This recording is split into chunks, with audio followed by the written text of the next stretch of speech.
A fenced residential house with a black gate opposite Texas Bar along Chireka, Kamuli Road is currently cordoned off as a scene of crime. At the moment, the scene is still managed by the detectives. There are multiple cases to be ascertained.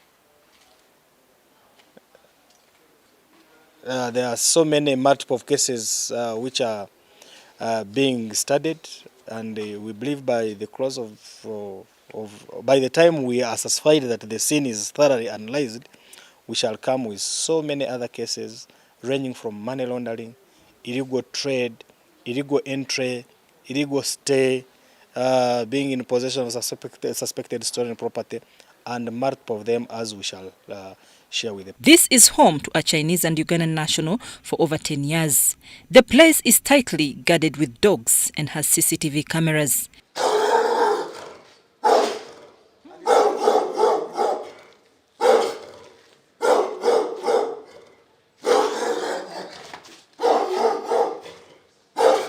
None of the neighbors, however, knew the number of Chinese that were residing in this place until police burst the secretive bubble.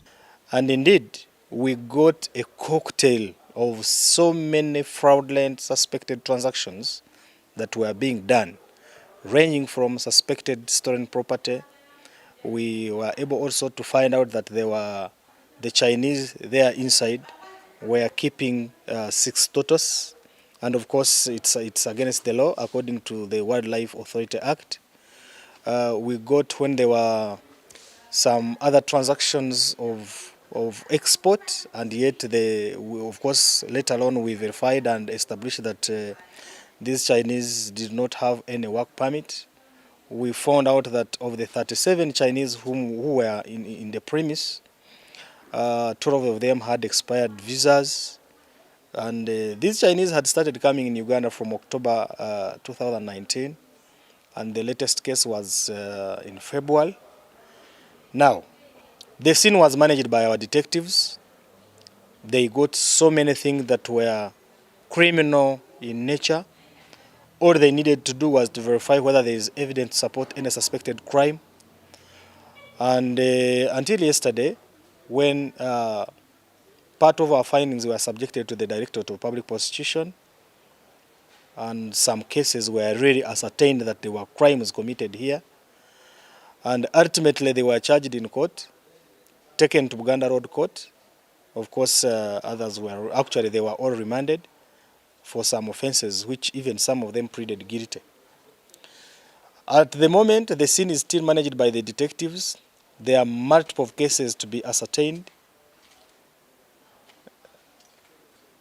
There are so many multiple cases which are being studied, and we believe by the close by the time we are satisfied that the scene is thoroughly analyzed, we shall come with so many other cases ranging from money laundering, illegal trade, illegal entry, illegal stay, being in possession of suspected stolen property, and multiple of them as we shall share with the public. Police from the Criminal Intelligence Investigations Department discovered motherboards for cell phones and for computers from which the Chinese would remove chips before re-exporting them to their country.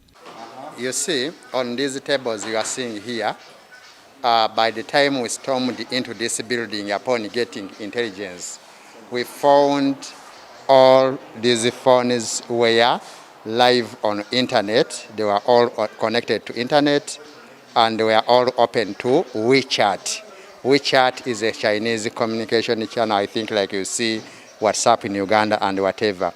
So on this WeChat, they were doing their own transactions. You find like 10 phones having a WeChat account of one person, but having different photos, okay? Somebody tries to change identity and they would con unsuspecting people, both in China and maybe here, as experts are trying to extract information. But what we sampled, we would find money transactions. They get money, whatever money they get, they report the admin at the computer. That's why they had marked all these tables. We found these tables marked from 1 to 25, and each table had a computer and a laptop, where every transaction they make here involving money, they enter in the laptop for easy accountability and for giving commission to these people who are doing those transactions. So there are many financial, these phones, apart from other crimes which we shall identify, but they are basically for committing financial related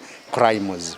Yesterday, we charged these people with one of the offenses which is called, it was called accessing with the intent to commit or to facilitate further commission of further crimes. So these people accessed our lines, our SIM cards, they registered them on WeChat, which is a Chinese app, and they are either using for themselves to commit crimes or they are facilitating other criminals in China to commit those crimes using WeChats created in Uganda, which cannot be traced in their country.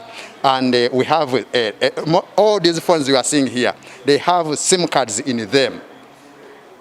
1,666 of the SIM cards in these phones are Airtel. These Airtel lines are registered in the names of Ugandans. How they register them, it is a question we are handling with UCC. Then few of them are having MTN, but even MTN, I think they are just running away from it because we recovered over 223 MTN SIM cards which have been recently removed from lines, but they are used SIM cards. You see?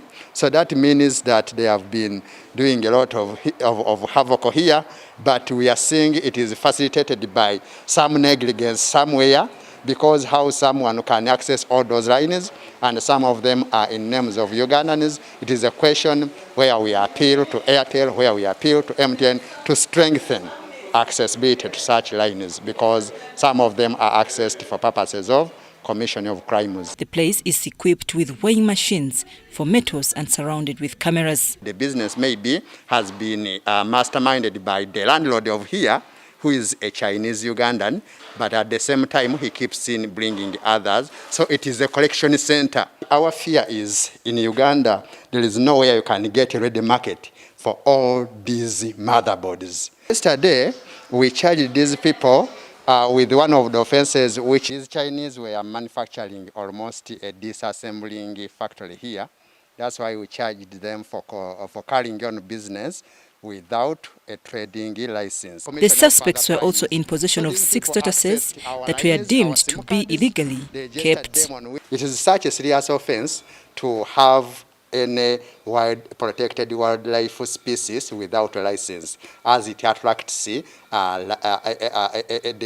maximum sentence of life imprisonment in case you are found guilty. The 37 Chinese racket that was bust by police recently were seemingly also involved in fishing activities. So which means they have even been processing fish foodstuffs for export or for any market, whether local or international. But we have the documents which are in Chinese. We shall examine them. Police says most of the suspects' activities were secretive and were not socializing beyond their enclosure.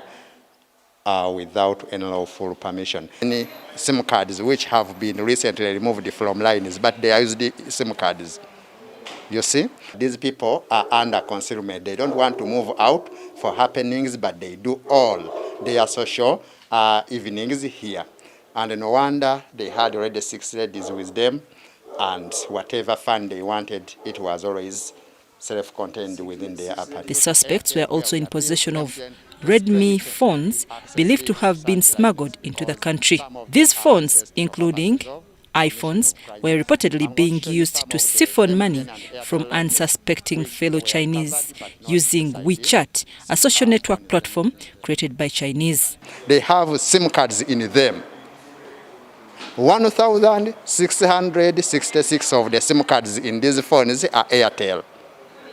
These Airtel lines are registered in the names of Ugandans. How they register them, it is a question we are handling with UCC. When you look at the transactions here, the URL officials who are here, they are not known to be legitimate transactions in there. Yeah. So we shall verify from them and do statistics. Records of their stay in Uganda as per their visas is also suspect. The 37 Chinese were charged at Buganda Road Court this weekend of offences related to carrying out illegal businesses. I'm Navka Farida, And Idris Lukwago, reporting in Chileka.